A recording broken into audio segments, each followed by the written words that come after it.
Como les comentaba, entonces proseguimos en nuestro estudio del Evangelio según Marcos. Estamos ubicados en esta sección que abarca de los versículos 13 al 19. Y en el pasaje anterior estábamos hablando, o Marcos nos hablaba, del rostro más común de la incredulidad. Si ustedes recuerdan, estábamos mencionando cuál es el rostro más común de la incredulidad. Y este no es un rechazo tajante hacia Dios, no se presenta en lo que denominamos como ateísmo. El rostro más común de la incredulidad, o como se presenta la incredulidad generalmente, es oponerse al gobierno de Dios sobre nuestras vidas.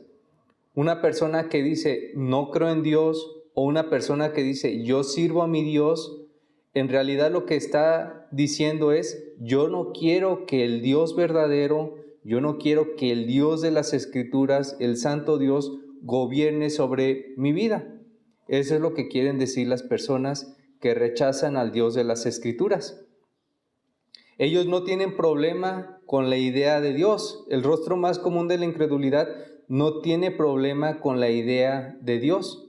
Ellos hablan de muchos dioses. Ellos no tienen problema con creer en un Dios, siempre y cuando ese Dios cumpla lo que ellos pidan y no ponga reglas sobre sus vidas. Entonces, en el rostro más común de la incredulidad, las personas no tienen problemas con la idea de Dios, siempre y cuando ese Dios cumpla lo que ellos le pidan y no ponga reglas sobre sus vidas. Entonces, en base a esto vemos a muchas personas que creen en diversos dioses. Los hombres crean diversos dioses que hacen permisible toda clase de pecado. Vemos desde el Dios que permite tener varias mujeres hasta el Dios que se agrada con sacrificios humanos. ¿Qué es lo que hacen todas estas clases de dioses? Ponen dos cosas que son irreconciliables. Ponen a la mano del hombre los placeres pecaminosos del corazón y a un lado ponen la promesa de la salvación. Dos cosas que son irreconciliables de acuerdo con el Dios de las Sagradas Escrituras.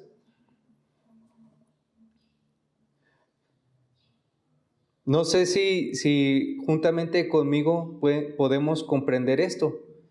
Hay dos cosas que son irreconciliables: el pecado y la promesa de la salvación. ¿Y qué hacen los falsos dioses? Juntan estas dos cosas. Te permiten pecar y ponen a tu mano la salvación. ¿Qué necesita el hombre para ser salvo? No hay problema que tengas muchas mujeres, no hay problema que robes, no hay problema que mates. Tú puedes alcanzar la salvación si das esto a cambio, si me ofreces esto otro a cambio. Pero eso es totalmente erróneo, totalmente contrario al Dios de las Sagradas Escrituras.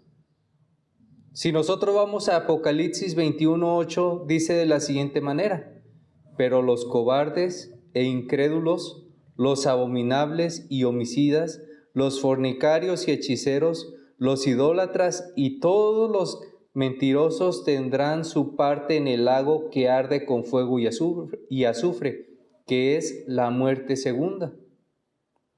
Ponga atención en la palabra que dice los idólatras, los que adoran a los falsos dioses.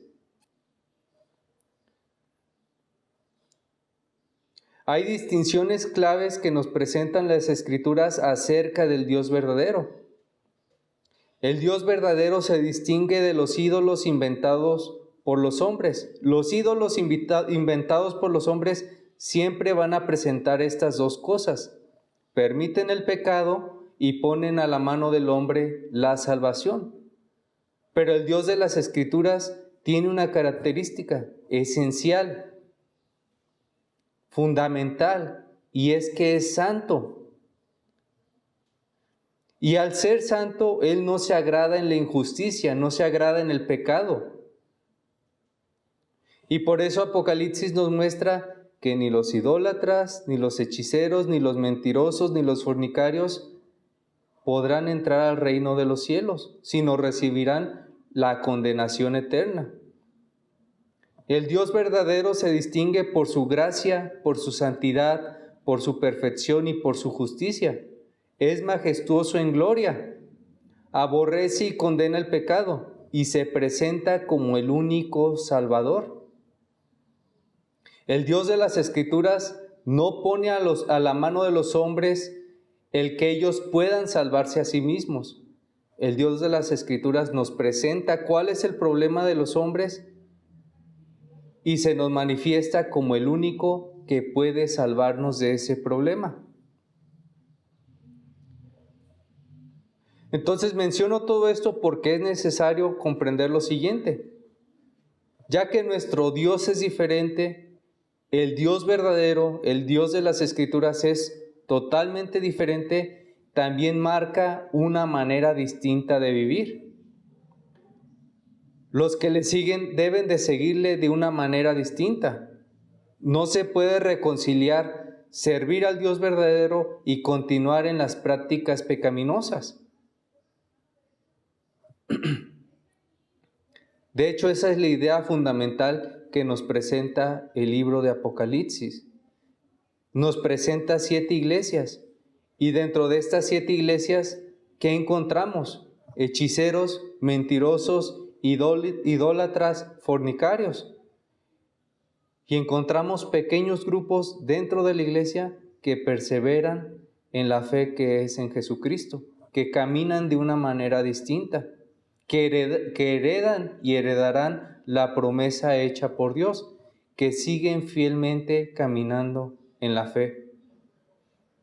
Entonces, el hecho de que tengamos un Dios distinto, un Dios perfecto, un Dios santo, también marca una manera distinta de vivir. En esta mañana el escritor nos presenta los nombres de aquellos que hasta el momento respondieron al llamado del Señor y que posteriormente fueron conocidos como los apóstoles. Habiendo dicho esto, en esta mañana vamos a observar cuál es el propósito detrás del pasaje. ¿Por qué el Espíritu Santo coloca en este evangelio la lista que estamos contemplando? ¿Cuál es el propósito detrás de ello? Y para hacerlo vamos a realizarlo a través del siguiente bosquejo. El título de la enseñanza es Los Apóstoles de Jesucristo. Esta sección nos presenta los nombres de los apóstoles de Jesucristo. En el primer punto vamos a ver los 12 apóstoles. En el segundo punto vamos a ver la misión de los apóstoles. Y en el tercer punto vamos a ver, a manera de aplicación, cómo responder a los problemas presentes. Entonces vayamos a nuestro primer punto, los 12 apóstoles. Aquí vamos a contemplar quiénes fueron los 12 apóstoles y una visión general del apostolado. Dice nuestro pasaje, después subió al monte y llamó así a los que él quiso, y vinieron a él, y estableció a 12, para que estuviesen con él y para enviarlos a predicar, y que tuviesen autoridad para sanar enfermedades y echar fuera demonios, a Simón, a quien puso por sobrenombre Pedro, a Jacobo, hijo de Zebedeo, y a Juan, hermano de Jacobo, a quienes apellidó Boanerges, esto es, hijos del trueno, a Andrés, Felipe, Bartolomé, Mateo, Tomás, Jacobo hijo de Alfeo, Tadeo, Simón el cananista y Judas Iscariote, el que le entregó. Y vinieron a casa. Es necesario mencionar que esta sección que estamos viendo nos menciona una serie de contrastes, porque si recuerdan, como les mencionaba, la sección anterior nos mostraba la incredulidad. Ahora nos pasa a mostrar una respuesta opuesta a lo que vimos anteriormente y nos presenta a aquellos que escucharon el mensaje de Dios.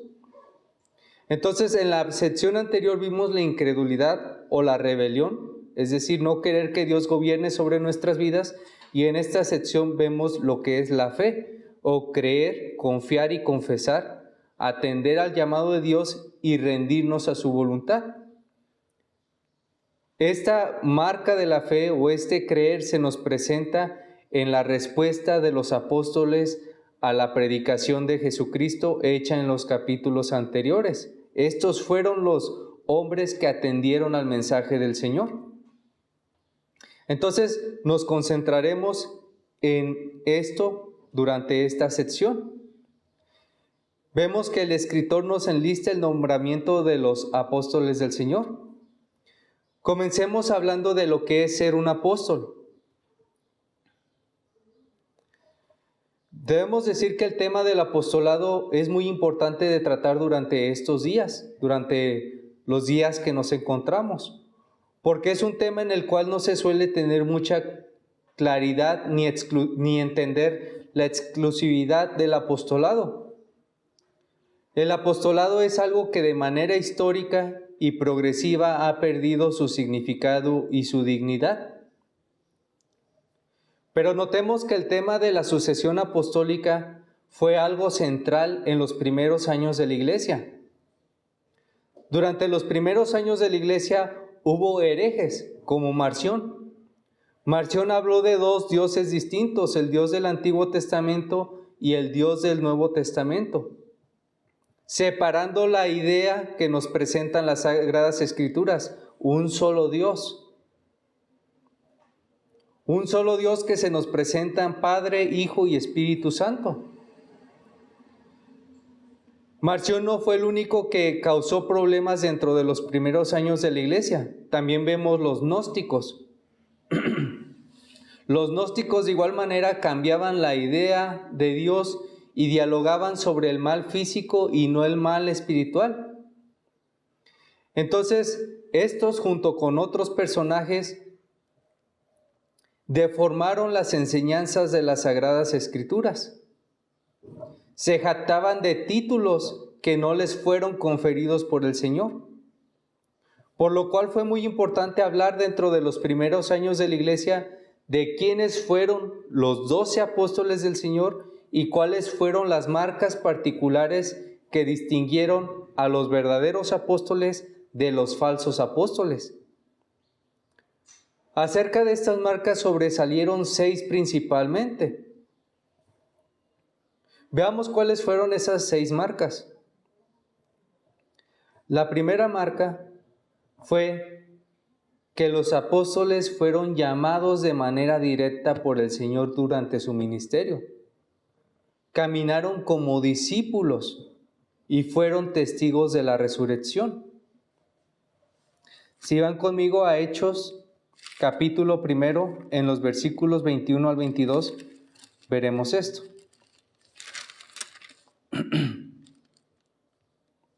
Hechos, capítulo 1, versículos 21 al 22.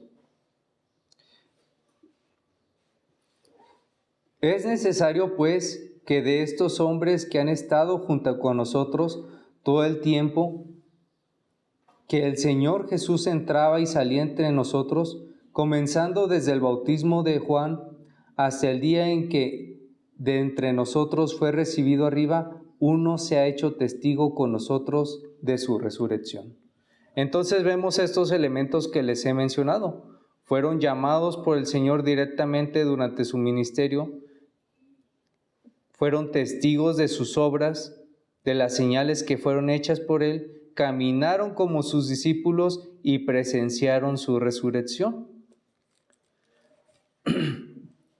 El segundo punto es que algunos de ellos fueron instrumentos de Dios para desarrollar el Nuevo Testamento. Y sus escritos fueron reconocidos por la Iglesia como inspirados por Dios. Pero de manera general fueron encomendados a predicar el Evangelio, edificar, pastorear y cuidar a la Iglesia. Entonces todos ellos fueron primeramente llamados por el Señor, pero fueron también utilizados como instrumentos para predicar el Evangelio, para formar la iglesia, para edificar la iglesia. No todos ellos escribieron epístolas o cartas dentro del Nuevo Testamento. Algunos de ellos sí lo hicieron, pero de manera general todos ellos fueron comisionados a una tarea. Ya hablaremos sobre esa tarea. El tercer punto es que la enseñanza de los apóstoles era acorde a la revelación prometida. Es decir, el mensaje de los apóstoles fue el mismo y era acorde a lo que Dios había prometido en el Antiguo Testamento. No era una enseñanza distinta. Si nosotros revisamos las cartas del Nuevo Testamento, no vamos a encontrar que la predicación de Pablo, Pedro, Juan sea distinta al Antiguo Testamento. Se nos presenta como el cumplimiento del Antiguo Testamento. Y esto lo podemos ver en Juan 14, 25. Juan 14, 25 dice de la siguiente manera: Os he dicho estas cosas estando con vosotros, mas el Consolador, el Espíritu Santo, a quien el Padre enviará en mi nombre, Él os enseñará todas las cosas y os recordará todo lo que yo os he dicho. Y el 15, 26, pero cuando venga el Consolador, a quien yo os enviaré del Padre, el Espíritu de verdad, el cual procede del Padre, Él dará testimonio acerca de mí. Entonces, nuevamente, aquí vemos que la enseñanza de los apóstoles era acorde a la promesa hecha por Dios en el Antiguo Testamento y venía presentada por la ayuda, por la inspiración dada a los apóstoles por medio del Espíritu Santo. No era una enseñanza distinta, no era una enseñanza que proveniera de su propia imaginación, sino era producto de la obra del Espíritu Santo, revelando y enseñando y guiando a través del Antiguo Testamento a los apóstoles para presentar el cumplimiento de la promesa de Dios en Jesucristo. El cuarto punto es que fueron dotados por el Señor con poder para hacer señales que dieron confirmación de su ministerio. Durante el Nuevo Testamento, si nos ubicamos en el libro de Hechos, vamos a encontrar muchos milagros que hicieron los apóstoles. ¿Pero qué creen? Esa no fue la tarea principal. Muchos falsos maestros utilizan este tema de las señales y de los milagros para ganar gente, para ganar fama, para obtener bienes. Pero esa no fue la tarea principal de los apóstoles. Todas estas señales fueron obradas por Dios al principio de la iglesia como una confirmación de que ellos habían sido llamados por Dios para predicar el Evangelio de Jesucristo y eran señales que confirmaban que su mensaje era acorde a la voluntad de Dios. Entonces ellos fueron dotados con poder por el Señor a los inicios de la iglesia como una confirmación de su ministerio. El quinto punto es que su ministerio fue reconocido por aquellos quienes conformaron la iglesia en los primeros siglos. Hubo gran multitud de testigos que reconocieron que ellos públicamente siguieron a Jesucristo, que ellos verdaderamente fueron llamados como apóstoles de Jesucristo. Entonces su ministerio fue reconocido por aquellos que conformaron la iglesia durante los primeros años. Incluso si vamos a las cartas del Nuevo Testamento, vamos a ver cómo unos a otros hacen referencia sobre ellos. Pedro nos hace referencia sobre Pablo, Pablo nos hace referencia sobre Pedro. Vamos a encontrar estas múltiples referencias que confirman la idea del llamado al apostolado de cada uno de ellos. Vamos a encontrar las referencias que nos presentan los evangelios, donde nos da los nombres de estos 12 apóstoles. El sexto punto es que su oficio fue una función necesaria para establecer los fundamentos de la iglesia. ¿Por qué mencionamos esto? Esto se nos presenta en Efesios 2:20. Efesios 2:20 dice de la siguiente manera: edificados sobre el fundamento de los apóstoles y profetas, siendo la principal piedra del ángulo Jesucristo mismo. ¿Qué nos muestra esto?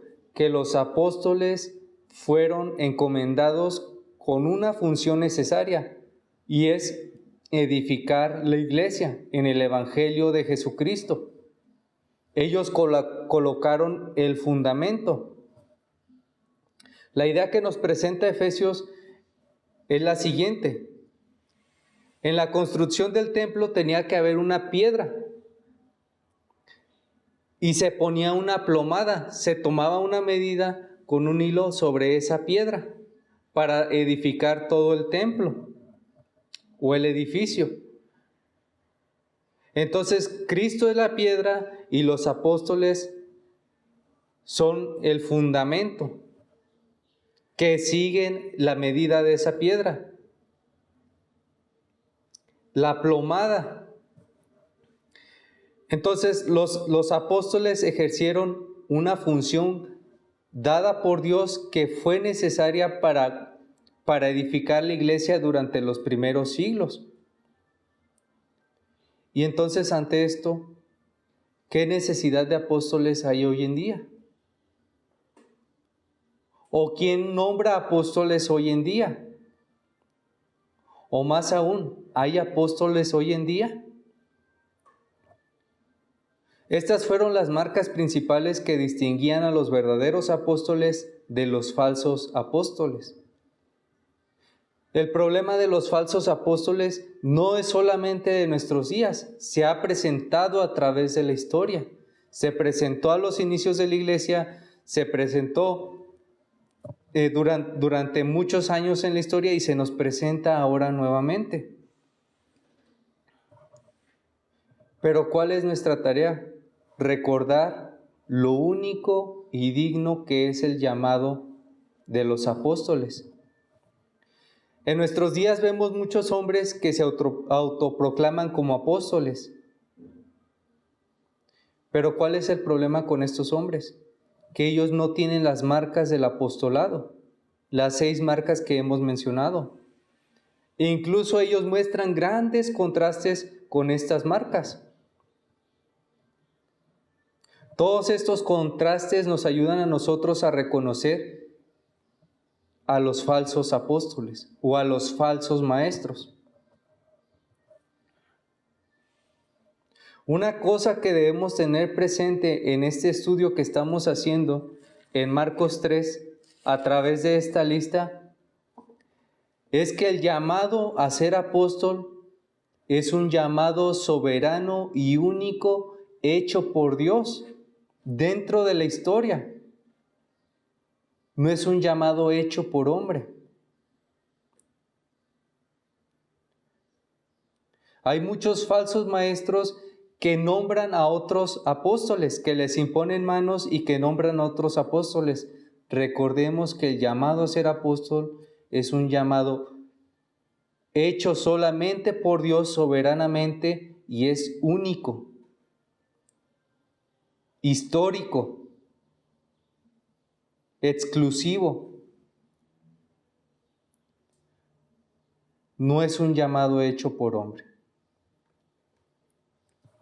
En la lista que vemos aquí en Marcos capítulo 3, el Espíritu Santo, a través del escritor, nos muestra los nombres de quienes fueron los verdaderos apóstoles, para así distinguirlos de los falsos. Nos presenta a aquellos quienes recibieron un llamado directo de Dios para dar testimonio de la gloriosa revelación de Jesucristo su Hijo, para proclamar su evangelio y enseñarnos la voluntad de Dios y cómo ésta les fue desvelada a través de Jesucristo.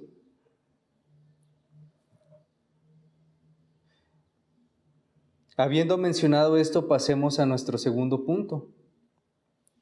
la misión de los apóstoles. Ya en el primer punto vimos cuál fue el nombre de aquellos quienes fueron llamados apóstoles y algunos de los propósitos que hay detrás de esta lista. Mostrarnos que es un llamado único y exclusivo hecho por Dios y que nos ayuda a distinguir entre los verdaderos apóstoles y los falsos apóstoles. Cuando uno escucha la palabra apóstol, cuando uno escucha el título apóstol, las personas comúnmente relacionan este título con honor y con poderes sobrenaturales. Algo similar pasa con el título profeta. Cuando uno escucha el título profeta, lo relaciona con poder ver el futuro, poder apreciar cosas que aún no han pasado. Pero la tarea principal de un profeta era proclamar la palabra de Dios, enseñar la palabra de Dios al pueblo, exhortar al pueblo. Esa era la tarea fundamental de un profeta. De una manera similar, nos es necesario ver cuál era la función detrás del apostolado. La palabra en el griego para apóstol es apóstolos y significa ser enviado o ser encomendado con un propósito especial. Apóstolo se refiere a un mensajero designado con una tarea y con una autorización oficial. Podemos relacionar esta palabra apóstol con la palabra embajador. Nos da un significado más profundo que la palabra ser enviado, que sería la traducción literal. Entonces el apóstol era uno enviado con un mensaje, un embajador con un mensaje que llevaba tras sí una autorización oficial. Nada que ver con la idea que se nos presenta en nuestros tiempos con estos falsos apóstoles. Los apóstoles no fueron enviados para enseñorearse, para ser servidos y reconocidos por las personas. La tarea fundamental de los apóstoles era enseñar a la iglesia la correcta doctrina, la verdad revelada por Dios, predicar el evangelio de Jesucristo y ser testimonio de la gloria que habían presenciado ellos al ver al Hijo de Dios caminando entre los hombres.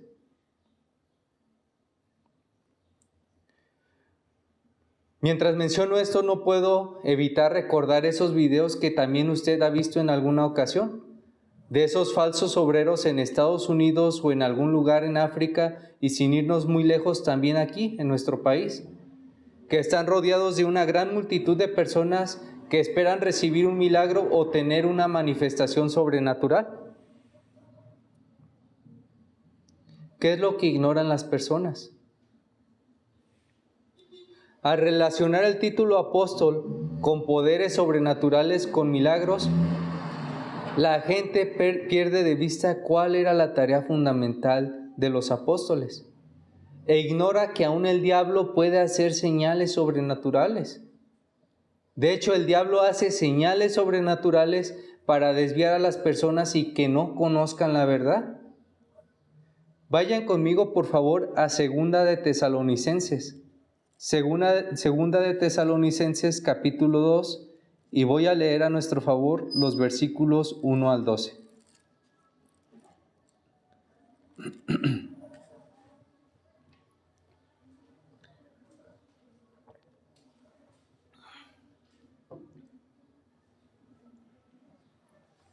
Segunda de Tesalonicenses 2 dice así: pero con respecto a la venida de nuestro Señor Jesucristo y nuestra reunión con Él, os rogamos, hermanos, que no os dejéis mover fácilmente de vuestro modo de pensar, ni os conturbéis, ni por espíritu, ni por palabra, ni por carta como si fuera nuestra, en el sentido de que el día del Señor está cerca. Nadie os engañe en ninguna manera, porque no vendrá sin que antes venga la apostasía y se manifieste el hombre de pecado, el hijo de perdición, el cual se opone y se levanta contra todo lo que se llama Dios o es objeto de culto, tanto que se sienta en el templo de Dios como Dios, haciéndose pasar por Dios. ¿No os acordáis que cuando yo estaba todavía con vosotros os decía esto? Y ahora vosotros sabéis lo que lo detiene, a fin de que a su debido tiempo se manifieste, porque ya está en acción el ministerio de la inequidad, solo que hay quien al presente lo detiene, hasta que él a su vez se ha quitado de en medio, y entonces se manifestará aquel inicuo, a quien el Señor matará con el espíritu de su boca, y destruirá con el resplandor de su venida. Inicuo, cuyo advenimiento es por obra de Satanás, con gran poder y señales y prodigios mentirosos, y con todo engaño de inequidad para los que se pierden, por cuanto no recibieron el amor de la verdad para ser salvos. Por esto Dios les envía un poder engañoso para que crean la mentira, a fin de que sean condenados todos los que no creyeron a la verdad, sino que se complacieron en la injusticia. ¿Qué nos presenta segunda de Tesalonicenses de los versículos 1 al 12? Nos presenta que aún el diablo puede hacer señales para engañar a las personas, y de hecho las hace. Hace esta clase de señales para engañar a las personas. Y las personas que lo siguen, las personas que atienden a sus trucos fraudulentos, ¿qué creen? Lo creen. Es lo que les llama la atención, es lo que les promete sus vanidades, lo que les promete sus deseos pecaminosos, y por eso le siguen, pero es para su propia perdición. Entonces las personas buscan todo este tipo de señales, pero ellas son para su perdición. Son obradas por el diablo y son para su perdición. Apocalipsis 2.2 nos dice, de la siguiente manera: yo conozco tus obras y tu arduo trabajo y paciencia, y que no puedes soportar a los malos, y has probado a los que se dicen ser apóstoles y no lo son, y los has hallado mentirosos. Entonces Apocalipsis 2.2 nos habla sobre la iglesia de Éfeso, la cual identificó y se opuso a falsos apóstoles. Aquí no vamos a mencionar que su corazón se enfrió y se apartaron de su primer amor.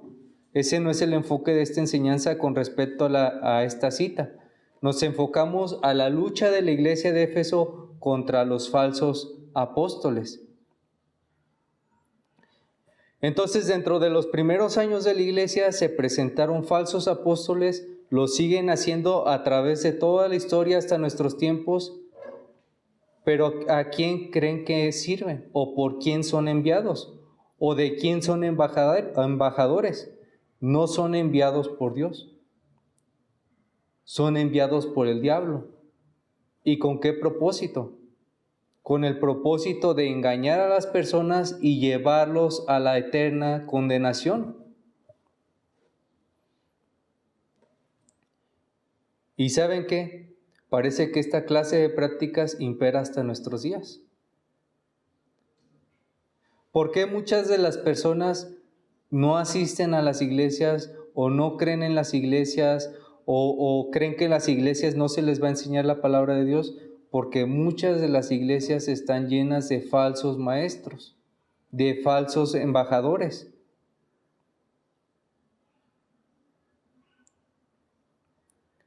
Y parece que hasta nuestros días estas prácticas de estos falsos maestros imperan sobre la verdad.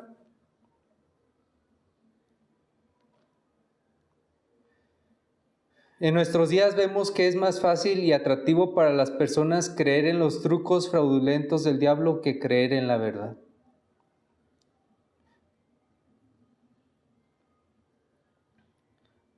Hay algunas personas que dicen, yo no voy a la iglesia porque ahí hacen puras tonterías. Este es un sector de la población que dice, yo no voy a la iglesia porque ahí hacen puras tonterías, yo conozco al pastor, es esto, es aquello, lo otro.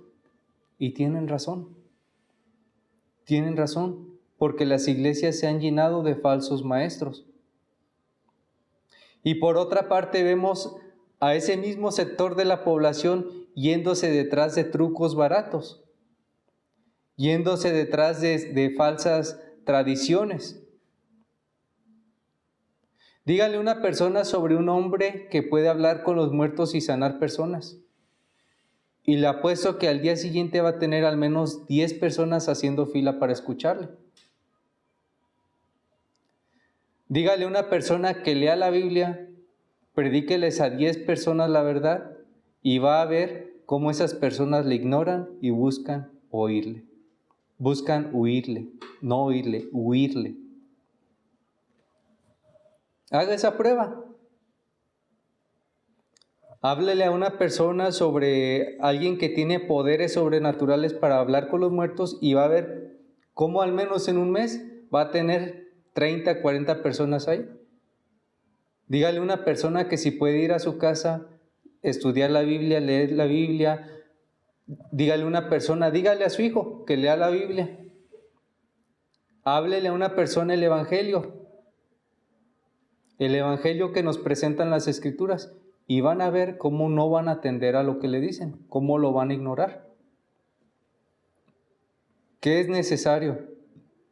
Es necesario recobrar la idea, la importancia de la Sagrada Palabra, de las Sagradas Escrituras, de lo que ellas nos enseñan. Recobrar la idea y la importancia del valor del ministerio apostólico. En este pasaje es algo esencial. Para tener una correcta idea sobre el tema del apostolado, nos es esencial ver las Escrituras y ver que ellas nos presentan sobre el apostolado, sobre lo que es ser apóstol. Si nosotros vemos la enseñanza de los falsos apóstoles, ellos siempre justifican sus falsas prácticas haciendo alusión al libro de los Hechos. Pero si usted va al libro de los Hechos, vamos a ver que la narración no se concentra en los milagros, se concentra en la predicación del Evangelio. ¿Por qué ellos no se concentran en la predicación del Evangelio? ¿Por qué se concentran en los milagros cuando no tienen poder para hacer milagros? ¿Por qué engañan a las personas? ¿Por qué juntan un grupo de personas y les dicen déjense caer y hacen todo este tipo de trucos baratos? Porque su interés no es predicar el Evangelio de Cristo, porque su interés no es la salvación de las personas, porque buscan enriquecerse, nutrirse a sí mismos, pero no les preocupan las almas de las personas.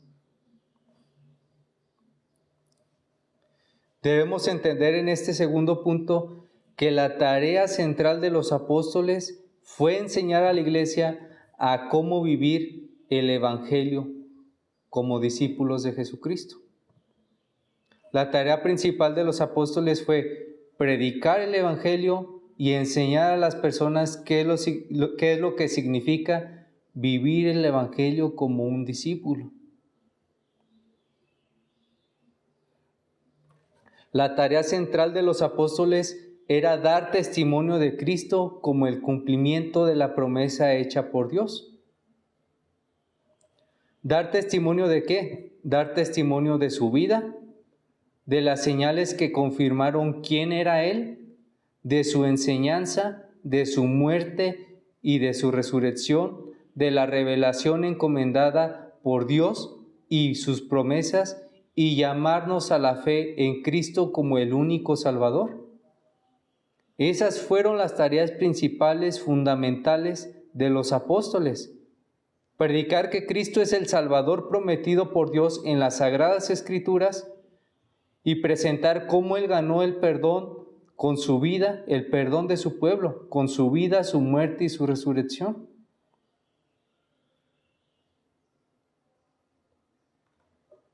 Lo central no fueron los milagros.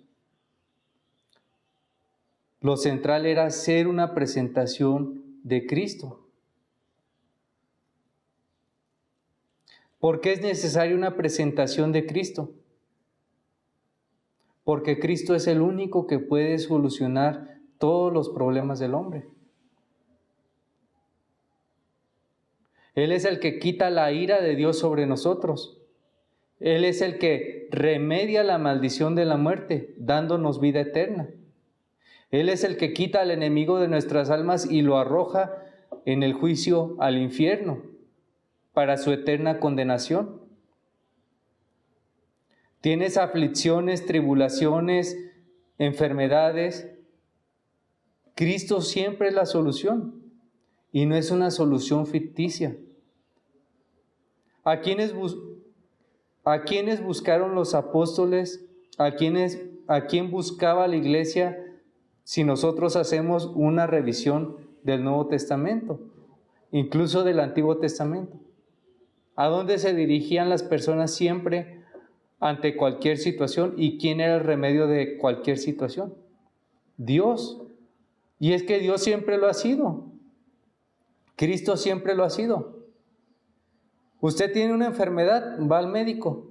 Y cuando el médico no puede solucionar su enfermedad, ¿a quién va? A Dios. Ante una necesidad, siempre el hombre va en busca de Dios. Cristo nos es presentado por Dios como aquel que viene a restaurar la creación, trae consigo una nueva creación gloriosa, donde Cristo es su lumbrera, donde lo más glorioso de esa nueva creación es el poder tener comunión con Dios y ver su gloria y recibir sus bendiciones.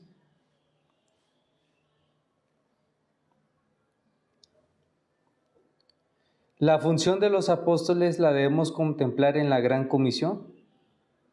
La Gran Comisión la encontramos en el Evangelio según Mateo, capítulo 28, versículos 18 al 20, y dice así: Y Jesús se acercó y les habló diciendo: Toda potestad me es dada en el cielo y en la tierra. Por tanto, id y haced discípulos a todas las naciones, bautizándolos en el nombre del Padre, y del Hijo, y del Espíritu Santo, enseñándoles que guarden todas las cosas que os he mandado. Y he aquí, yo estoy con vosotros todos los días hasta el fin del mundo. Amén. Entonces, en la Gran Comisión vemos tres cosas que son centrales en relación a la tarea del apostolado, y de hecho estas se aplican también a la tarea de la iglesia. La primera cosa que vemos es que la tarea de los apóstoles era hacer discípulos, el discipulado. Yo no veo aquí, no sé si su Biblia diga algo distinto, pero yo no veo aquí hacer milagros como la tarea principal. Es el discipulado. Yo era muy ingenuo al principio de estudiar las Escrituras, creyendo que todo era tan simple, que el mensaje es muy sencillo, y decía un profesor, es tan sencillo el mensaje que es como el mar. Un niño puede remojar sus pies a la orilla del mar, y al mismo tiempo es tan profundo que puede ahogarse un adulto en medio de él. Cuando usted comience a estudiar las Escrituras, se dará cuenta de cuán profundo y hermoso es el mensaje que Dios nos presenta en ellas. Y esa era una tarea principal de los apóstoles, hacer discípulos y llevarlos a contemplar esto. El discipulado no termina con una fe frágil, con una fe pobre. El discipulado se ve presente en una constante hambre de querer aprender de la palabra de Dios, de conocer a Dios, de caminar con Él. Dentro del ministerio de Jesucristo, algunos le siguieron y luego se apartaron, pero hubo otros que continuaron con Él, siguiéndole a Él, caminando con Él. Y esos fueron llamados discípulos. Y de entre ellos hubo 12 que llamó apóstoles. Entonces, la primera característica dentro de la tarea o la comisión dada a los apóstoles fue el discipulado, hacer discípulos. La segunda vemos el llamado a bautizar, y esto como una confirmación de la fe genuina. El bautismo no es para el perdón de los pecados. ¿Cuál es el significado del bautismo que nos presentan las Escrituras? Las personas que eran bautizadas eran aquellas que confesaban públicamente y que expresaban públicamente que Cristo era su Salvador. Era una confirmación de que ellos habían creído en Cristo como su Salvador. ¿Y qué creen que pasa en las Escrituras a aquellas personas que se bautizaban de manera pública? Las personas que confesaban públicamente que Cristo era el Señor, era como una oposición frontal hacia el Imperio Romano, porque no había otro Señor más que el César. Y eso significaba la muerte. Entonces el bautismo aquí tiene una gran importancia porque era expresar públicamente de manera genuina que eran discípulos de Jesucristo, de que creían en Él. Entonces la primera característica vemos que dentro del llamado de los apóstoles es hacer discípulos y bautizar, en segundo lugar, como confirmación de la fe genuina.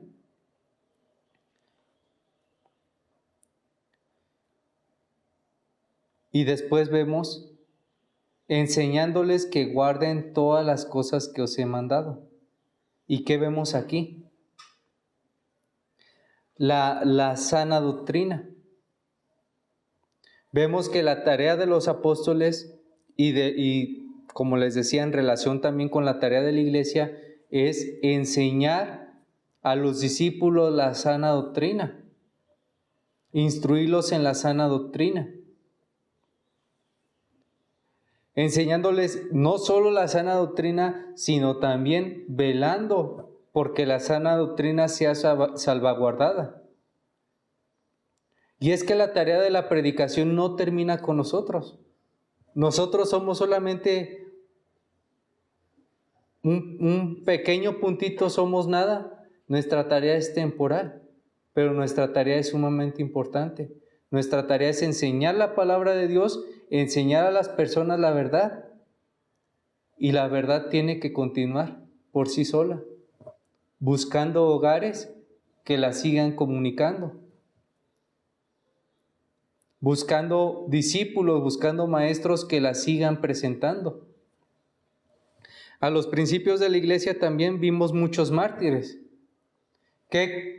¿Cuál fue la idea de los emperadores romanos al martirizar a Policarpo, a Ignacio de Antioquía y a Pedro, a Pablo? ¿Cuál fue la idea? Que con su muerte iban a acabar con la verdad. ¿Qué dice Pablo? Nosotros estamos presos, pero la palabra no está presa. Y es que la tarea no termina con nosotros, la tarea continúa. A través de enseñar a las personas la sana doctrina y también enseñándoles la importancia y que ellos la aprecien y la guarden y la compartan. Entonces estas fueron tres de las marcas centrales que nos presenta la Gran Comisión en el llamado o en la tarea que el Señor encomienda a los apóstoles: hacer discípulos, confirmación, bautismo como confirmación de la fe genuina y también que enseñen a salvaguardar y que ellos salvaguarden la verdad.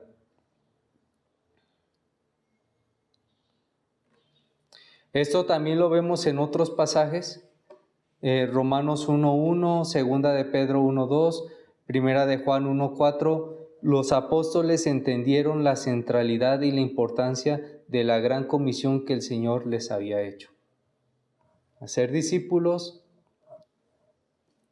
salvaguardar la doctrina y bautizar como confirmación de la verdadera fe. Ahora vamos a ver, ya teniendo la una idea más completa, más clara de lo que es ser apóstol. Es un llamado soberano hecho por Dios de manera exclusiva e histórica.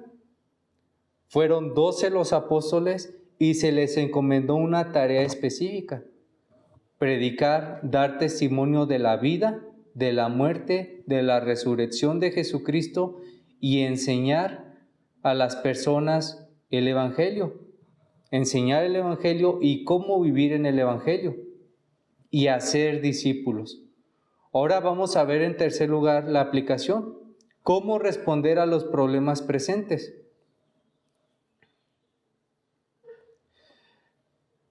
En este punto voy a decir algo que quizás va a escandalizar a algunas personas, ya sea presentes o por internet. Y es que debemos expresar que en la actualidad no existen entre nosotros apóstoles. Y parece que ahí puede ser aceptable. Pero ¿qué pasa si les digo que no existen sacerdotes y que tampoco existe papa? No existen ni apóstoles, no existen ni sacerdotes, ni tampoco existe papa. Y no porque lo digo yo, sino porque lo dicen las Sagradas Escrituras. Si somos fieles a la enseñanza bíblica, no hay bases para hablar de un papado, ni para hablar de un sacerdocio, ni para hablar de apostolado. Las Sagradas Escrituras en el Antiguo Testamento nos hablan de sacerdotes que eran del linaje de Leví. Pero hago una pregunta: ¿los sacerdotes de la actualidad son del linaje de Leví? ¿Son judíos? No son sacerdotes. ¿Y qué pasa si les digo que ese sacerdocio levita quedó atrás con el sacerdocio completo, perfecto, santo y puro de Jesucristo? Que es un sacerdote eterno que intercede por nosotros a la diestra de Dios. ¿Qué más necesidad hay de sacerdotes? Es la pregunta que nos plantea el libro de Hebreos. Tenemos un gran sumo sacerdote que está delante de la presencia de Dios intercediendo por los que depositan su fe en Él. ¿Qué necesidad hay de sacerdotes? Las Escrituras no nos plantean ninguna necesidad. Las Escrituras nos presentan la supremacía, nos presentan lo único, lo exclusivo, y no encuentro que otras palabras o sinónimos, lo completo, lo pleno, que es el sacerdocio de Cristo para el creyente. La única intervención que nosotros necesitamos delante de Dios es la de Jesucristo, nuestro sacerdote puro y sin mancha, que quitó nuestros pecados, ofreciéndose a sí mismo como sacrificio, resucitó e intercede por nosotros delante de la presencia de Dios. Yo no sé usted, pero el único sacerdocio que necesitan las personas es este, perfecto, puro y eterno. Y ese es el que brinda Jesucristo a nuestro favor. Entonces, las Escrituras no nos plantean necesidad de más sacerdotes, sino nos presentan la plenitud de Jesucristo como el sumo sacerdote, el que necesitamos para el perdón de nuestros pecados, en el que necesitamos creer, en el que Dios nos llama a creer. Ahora sobre el Papa. ¿Qué decimos sobre el Papa? El papado se infiere sobre el apóstol Pedro, diciendo que él fue el primer papa. Pedro no se nos presenta nunca como papa. Pedro se nos presenta como uno de los 12 apóstoles, con una tarea principal: predicar el Evangelio de Jesucristo y enseñar a las personas cómo vivir en ese Evangelio. Y si usted hace caso a lo que Pedro dice, usted no debería de seguir todas las prácticas que nos presenta la Iglesia. Ya saben cuál.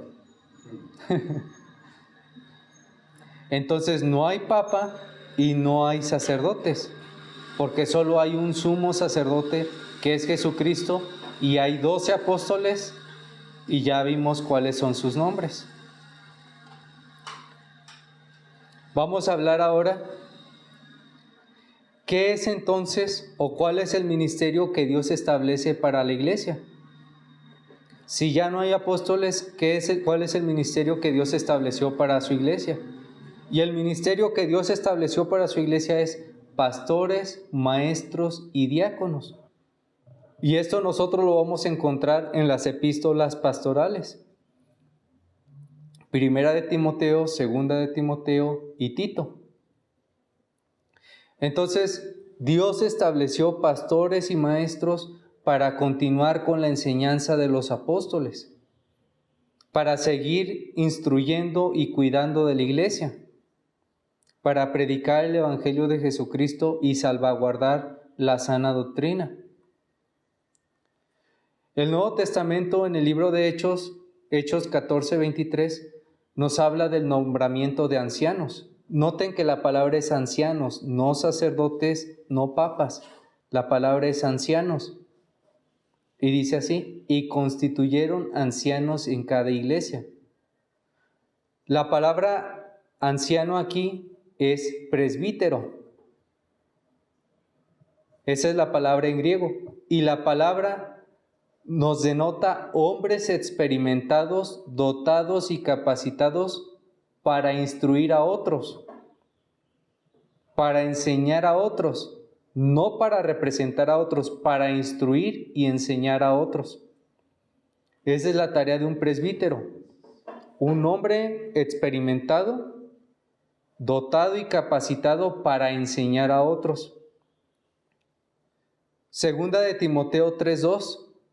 Pero es necesario que el obispo, ahora, la palabra obispo aquí no es la que se usa en la actualidad para referirse a esos personajes que parecen avispas con esos sombreros. La palabra obispo aquí, en el griego, tiene la idea de uno que es encomendado a supervisar y resguardar la sana doctrina y cuidar de la iglesia.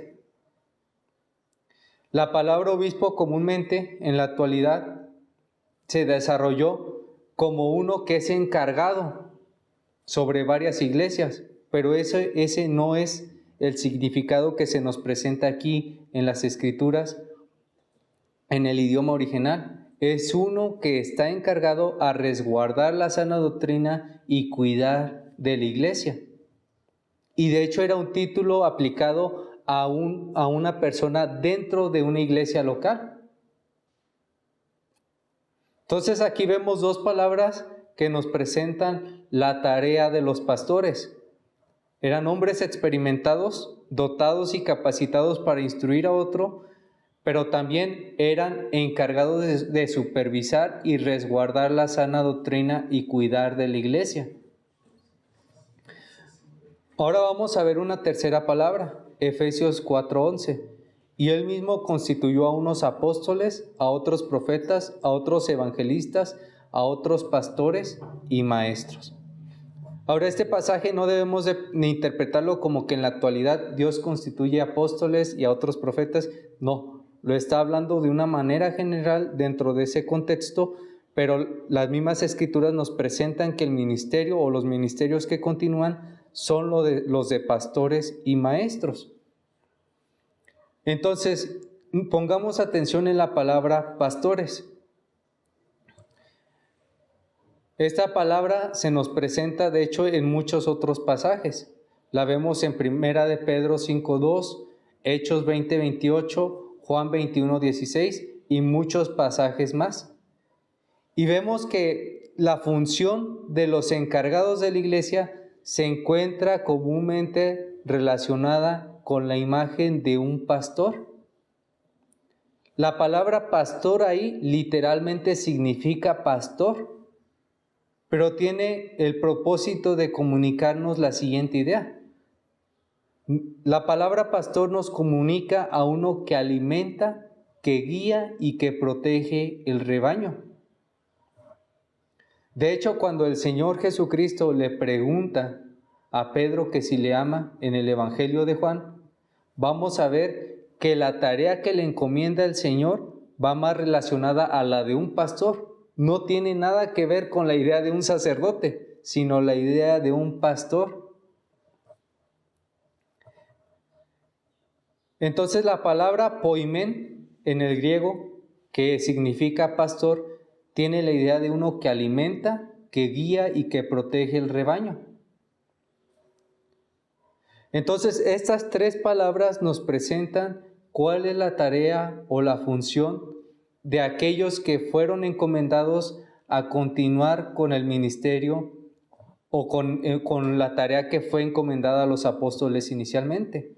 La tarea es continuar predicando el Evangelio y enseñando a las personas a cómo vivir el Evangelio, a ser discípulos.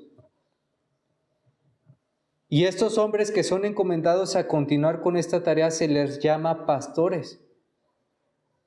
Y los pastores son aquellos que cuidan del rebaño, que lo alimentan y que lo protegen de las falsas enseñanzas, que supervisan de la salud espiritual de la iglesia y que guardan la sana doctrina. Esas son las tareas principales.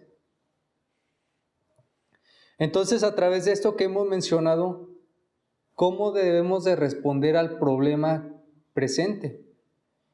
¿Cuál es el problema presente? Lo que venimos hablando, los falsos apóstoles, los sacerdotes, los papados, los gurús espirituales y toda esta clase de ideas que se desprenden. Vamos a ver algunas claves. La primera clave es tener bien claro que el ministerio de apóstol o el oficio de apóstol fue un llamado soberano hecho por el Señor Jesucristo, exclusivo e histórico. Actualmente ya no hay apóstoles. Solamente son los que nos presentan las Sagradas Escrituras.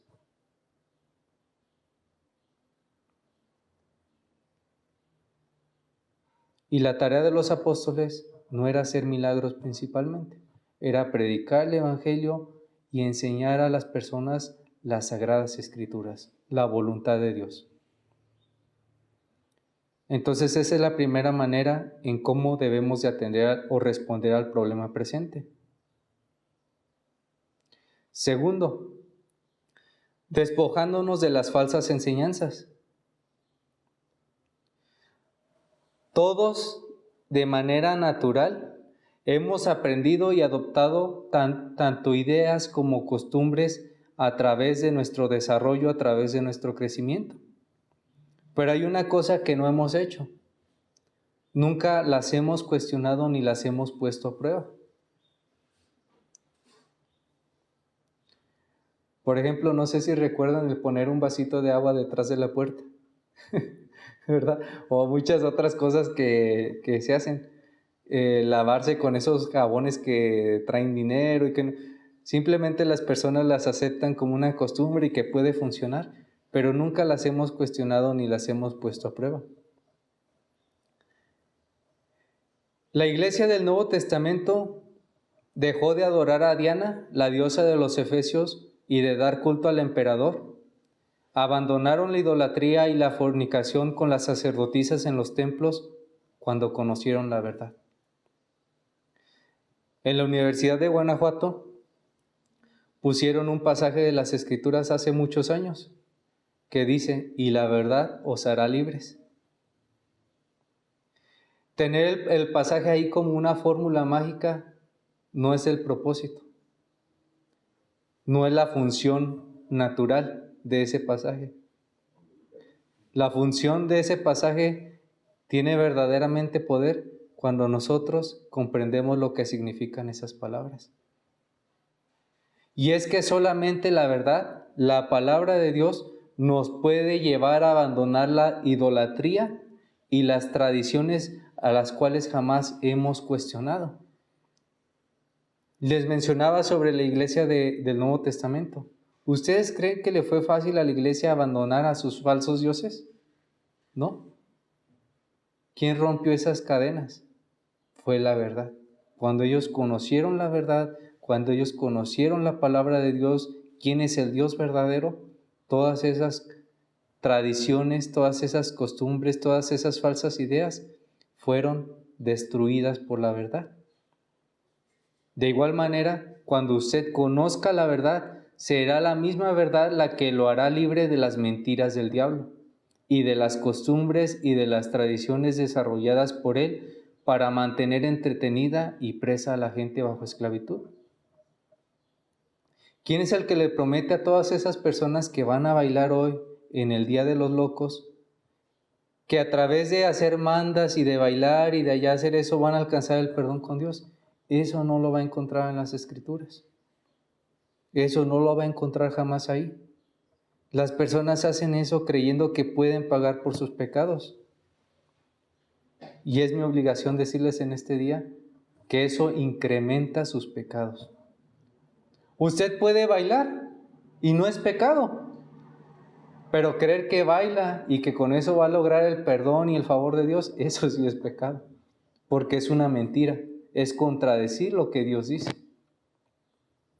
Lo único que nos da perdón de los pecados es la fe en Jesucristo, creer en Jesucristo como el Salvador.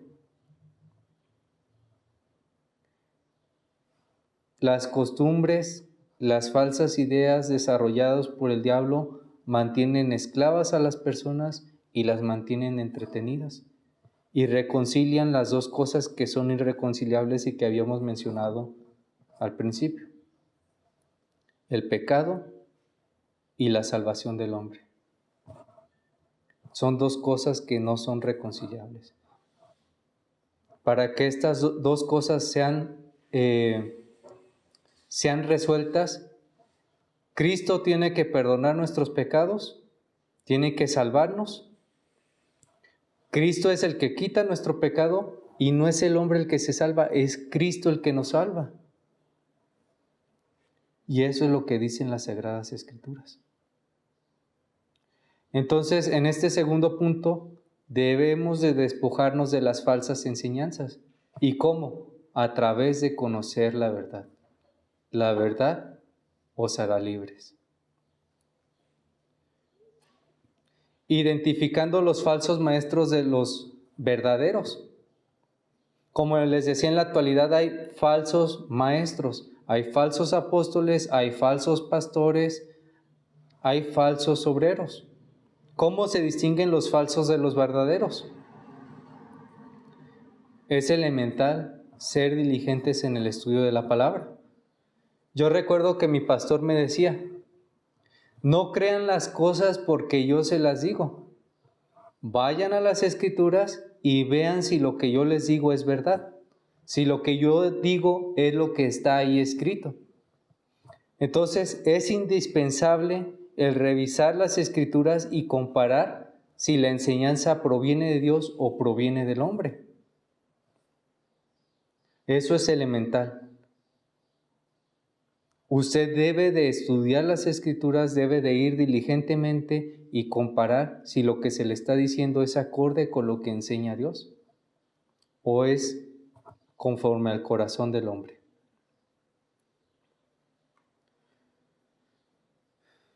Hay algunos factores que nos ayudan a identificar a los verdaderos pastores. Para identificar a los verdaderos pastores, debemos de reconocer como primer punto o como una clave que la predicación que ellos realizan es fiel al Evangelio. Cualquier promesa que se haga que ponga la salvación en manos de los hombres es un falso evangelio.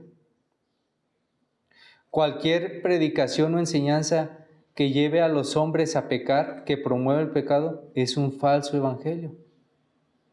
El verdadero evangelio nos presenta a Cristo como el Salvador, quien viene a liberarnos de la esclavitud del pecado y que quita la ira de Dios sobre nuestras cabezas.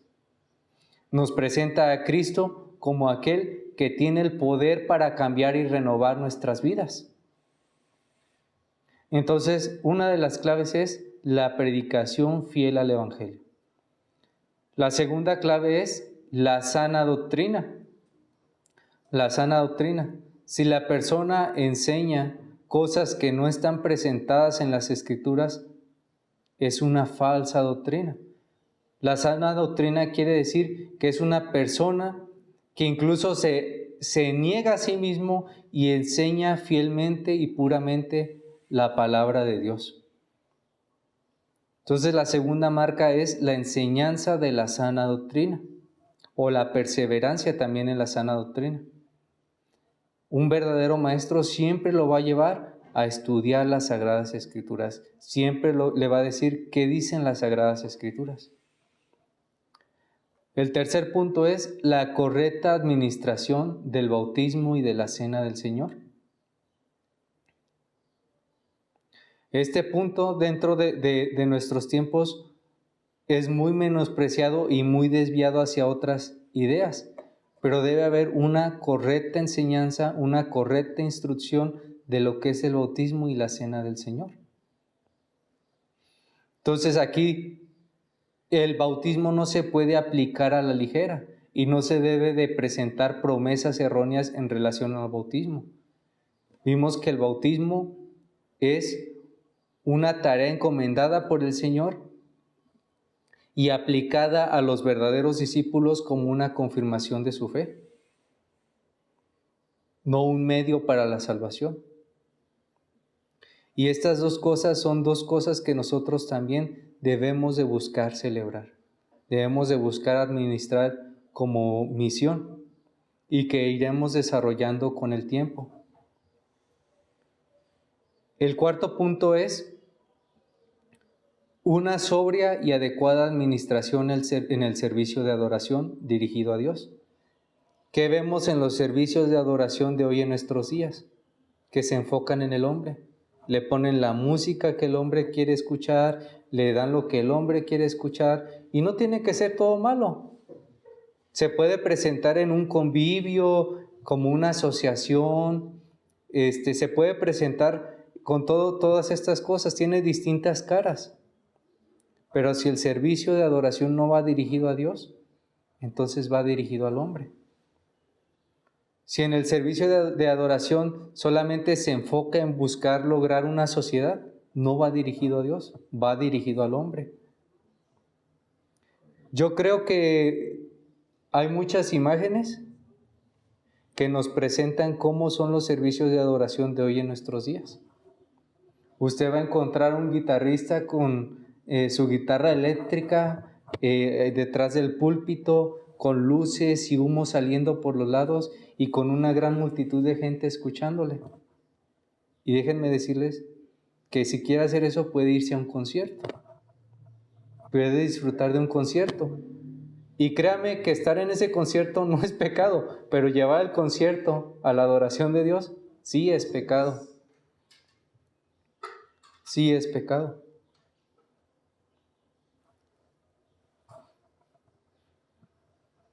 Y entre otras cosas, como les decía, el hecho de inventar milagros dentro de los servicios de adoraciones y este tipo de cosas no es una adoración dirigida a Dios.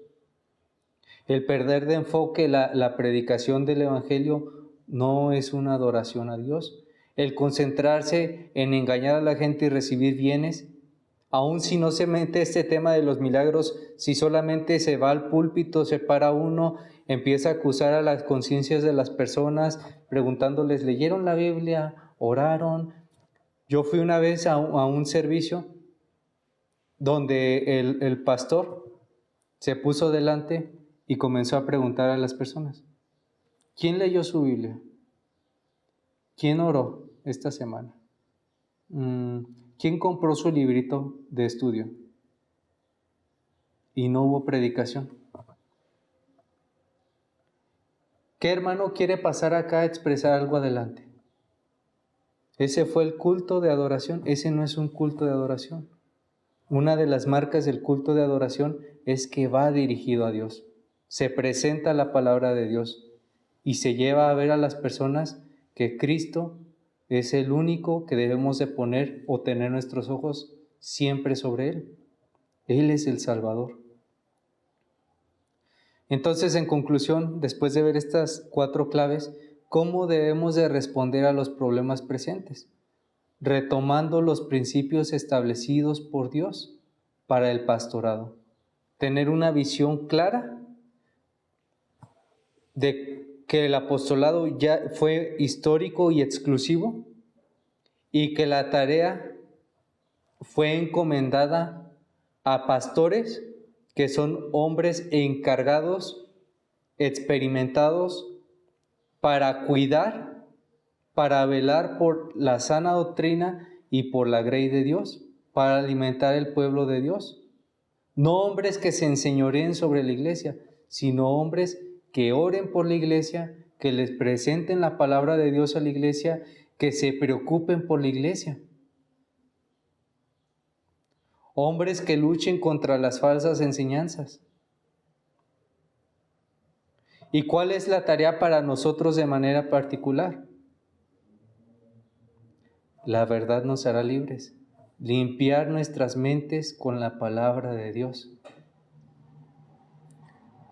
Todas esas falsas enseñanzas y cosas que estamos acostumbradas deben de ser limpiadas con la palabra de Dios. Es la única que puede limpiarlas.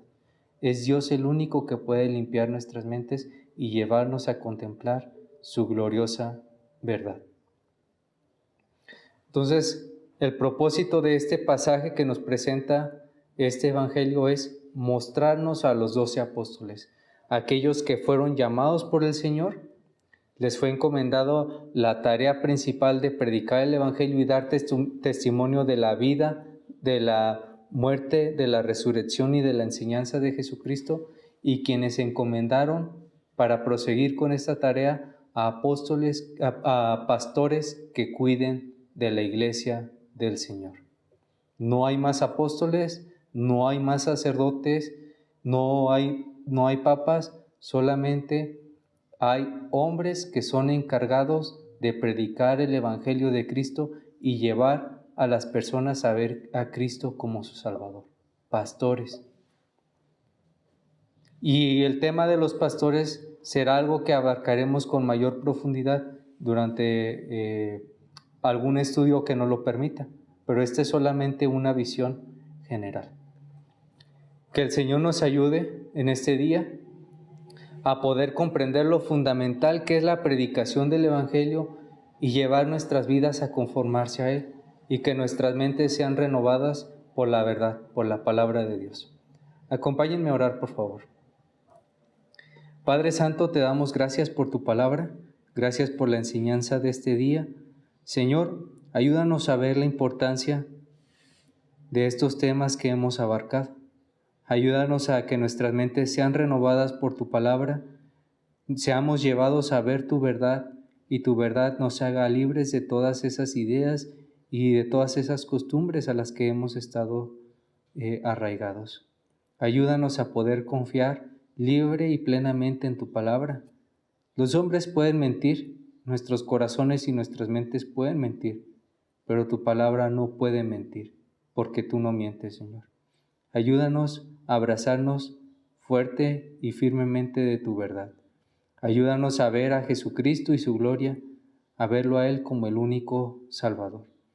Te rogamos que durante este día estas palabras no sean ignoradas, sino que resuenen en nuestras mentes y en nuestros corazones, y nos enseñes y nos guíes a cumplir tu voluntad.